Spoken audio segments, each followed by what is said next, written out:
How to fix Stremio add-ons not working. Hey everybody, welcome back to our YouTube channel. Without any further delay, let us get started. Head over to any of your web application, get logged into your Stremio account, and on your left hand side, you will see an extension or adds-on option. Click onto it, go on to the community add-ons, and from the search bar, type in torrent catalogs. Then click on to install and then click on to install again. If you're having problem adding add-ons on your Stremio, then check your Wi-Fi connection as it plays a major role. Then also make sure that you are not using any type of VPN in order to stream your Stremio account.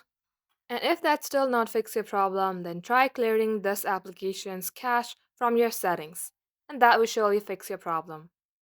That wraps up today's tutorial. Thank you for watching the video till the very end. If it had helped you in any ways, then make sure to like and subscribe. We will get back to you soon.